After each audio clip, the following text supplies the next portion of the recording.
Hai Naranisa Lovers, apa kabar? Sehat semuanya ya? Ketemu lagi di channel Naranisa Cake. Tutorialnya apa nih kali ini? Kita akan menghias start karakter lagi dengan tema Cocomelon. Seperti biasanya, saya akan jabarkan secara detail bagaimana membuat Buttercream Steam untuk mengcovernya ya, biar semulus fondant. Lalu untuk covernya pakai kertas print saja. Meskipun ini kertas print, tapi hasilnya nggak kalah cantiknya. Oke, kalau lihat videonya jangan di skip ya, jangan loncat-loncat, biar antara satu bagian dengan bagian yang lain kalian tidak ketinggalan nih. Yang baru menemukan channel ini, jangan lupa di subscribe dulu, dinyalakan lonceng notifikasinya juga, biar kalian tidak ketinggalan tutorial terbaru dari Naranisa Cake. Untuk langkah yang pertama kita pemolesan base cake dulu. Saya pakai brownies ukuran 18 cm, ukuran tanggung ya. Ini dibikin 3 layer biar nanti hasil tartnya cantik. Kalau tingginya lumayan seperti ini. Diperhatikan juga cuacanya, kalau pas kita bikin tartnya ini pagi, biasanya kondisi buttercreamnya agak padat nih, perlu dilunakkan dengan cara di steam sebentar. Oke, kalau pas kita menghiasnya siang, cuacanya kan udah panas, biasanya buttercreamnya udah lembek duluan, nggak perlu di steam dulu. Ini langkah awal untuk mengcover ya, untuk mengantisipasi juga tidak banyak remahan yang berjatuhan. Apalagi kalau kita pakai base cake yang lembut, biasanya rawan rontok semua gitu. Kalau kondisi buttercreamnya keras dipaksa untuk memoles. Oke, kita akan pakai teknik buttercream steam. Otomatis pengcoveran awalnya dibikin halus dulu, meskipun nanti masih terlihat sedikit-sedikit hitam-hitam ya remahannya, tapi kita usahakan dulu semulus mungkin. Ini adalah langkah awal, kita bisa sukses menyiramnya pakai buttercream. Kayak gitu ya. Perhatikan untuk sisi bagian atasnya yang masih kelihatan hitam-hitam, perlu ditambahi buttercream lagi. Oke, kayak gini. Lalu untuk tekniknya, agar kita bisa melakukan pemolesan dengan lancar, usahakan dekat-dekat dengan kompor ya. Fungsi kompor ini untuk memanaskan spatula, untuk mencairkan buttercream juga.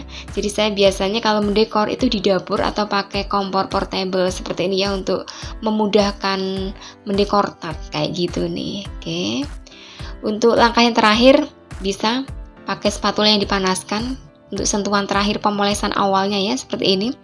Kalau udah selesai pengcoveran awalnya, tatakan tartnya dilap dulu sama tisu, biar nanti kalau ada buttercream yang tumpah nempel di tatakan tart, ini kondisi buttercreamnya bersih, bisa kita gunakan untuk mendekor lagi.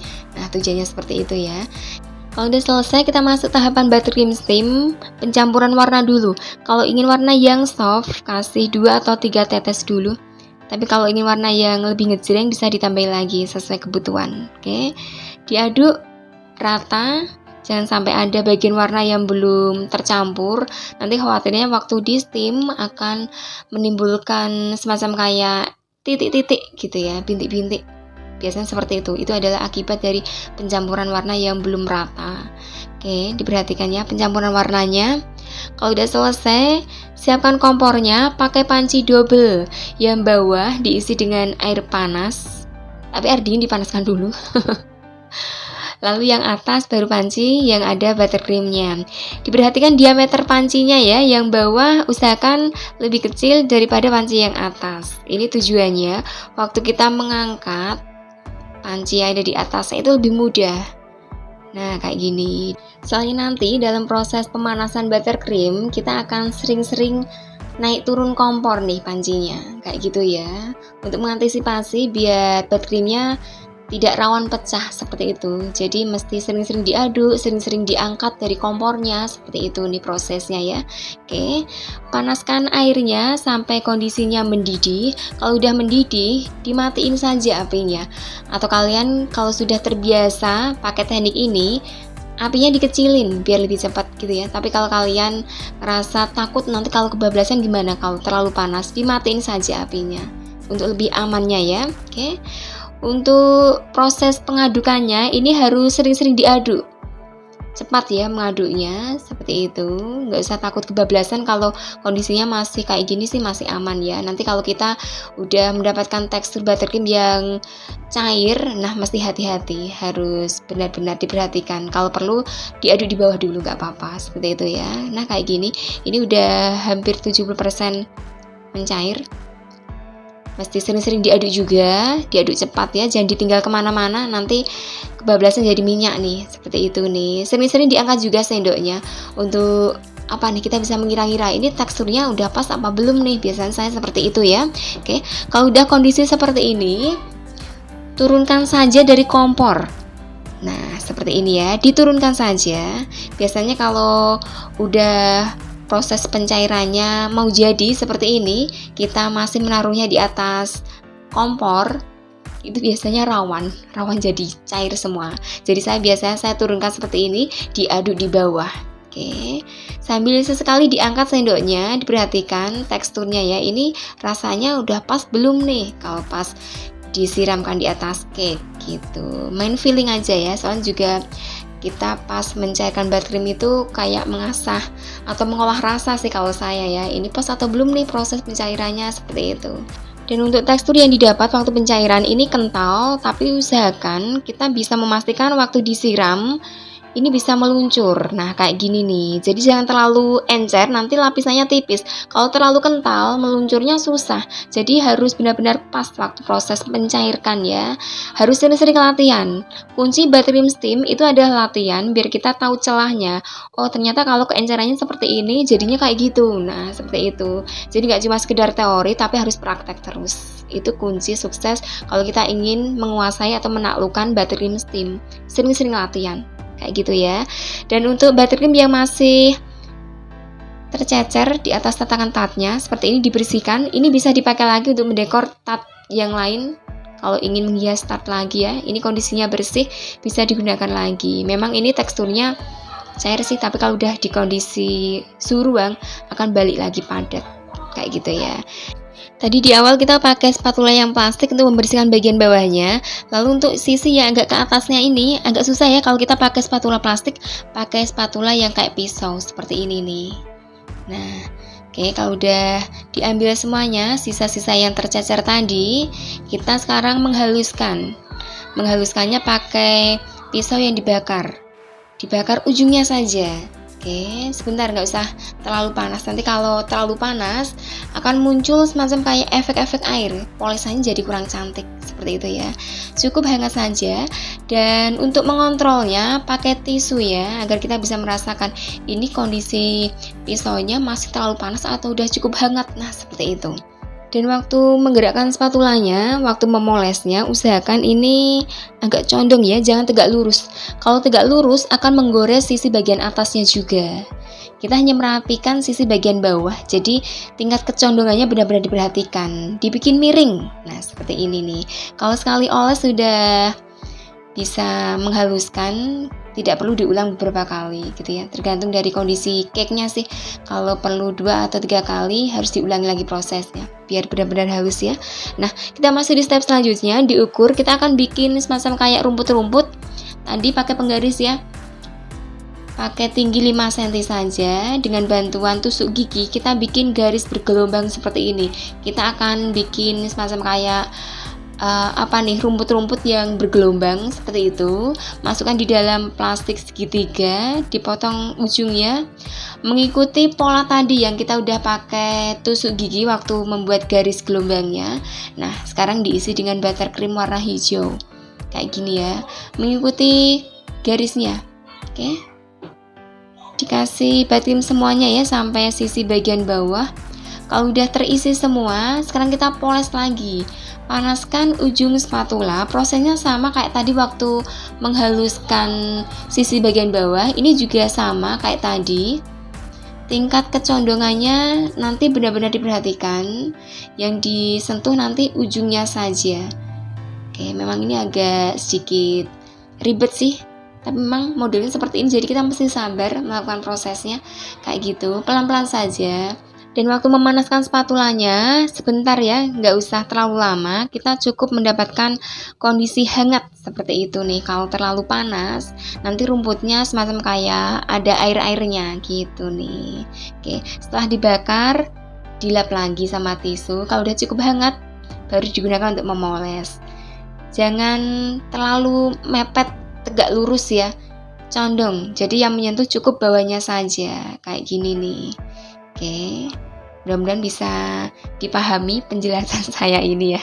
Jadi yang menyentuh bagian bawahnya saja, ujungnya pisau saja ya. Bagian atasnya aman, nggak tergores.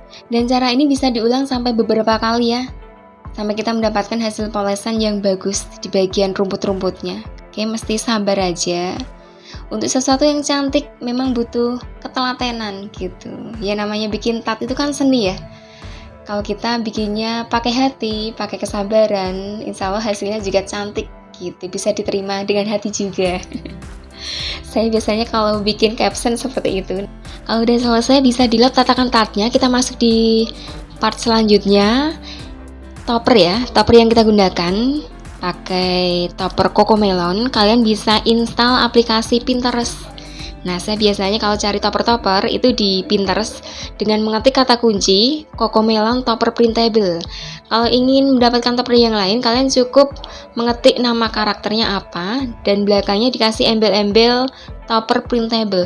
Nanti akan muncul berbagai macam pilihan gambar-gambar yang bisa kalian cetak ya. Dan nanti kalian cetaknya di kertas foto saja.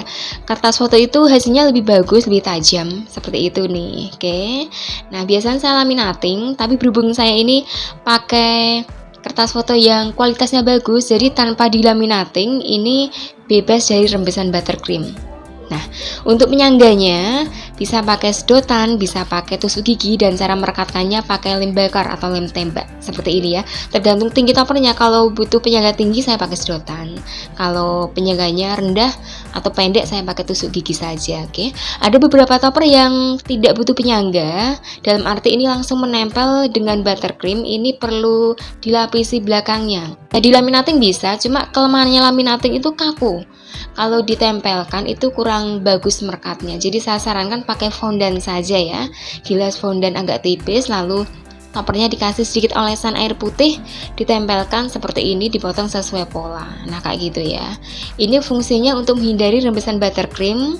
Nanti kalau kena buttercream biasanya warnanya pudar. Jadi perlu dilapisi bagian belakangnya. Nah, jadinya seperti ini ya. Oke. Lalu untuk hiasan yang lain, untuk hiasan awannya pakai warna putih juga fondannya. Pakai cetakan seperti ini bisa. Ini hasilnya lebih bagus ya. Kalau kalian tidak punya cetakan fondan model awan, bisa dibikin secara manual dengan menggunakan cutter ya. Kalian tinggal menggilas fondan agak tebal, jangan terlalu tipis. Nah, dengan menggunakan cutter, bikin lekukan-lekukan secara manual seperti ini nih, menyerupai awan. Oke, memang hasilnya nggak sebagus kalau kita pakai cetakan sih. Cuma untuk alternatif saja kalau kita nggak punya cetakan model awan seperti ini. Oke, nah udah jadi. Nanti tinggal ditempel-tempel di samping-samping topper gitu ya, untuk ruang-ruang yang kosong biar tidak sepi nih hiasannya. Selain hiasan awan, kita akan bikin bintang-bintang kecil. Oke, gilas fondan agak tebal, tapi nggak tebal-tebal banget sih. Lalu dengan menggunakan cetakan fondan bisa berbentuk bintang, tapi saya punyanya yang cetakan bunga. Jadi ujung-ujungnya saya ini tekan-tekan biar membentuk sudut-sudut ya. Nanti hasilnya menyerupai bintang.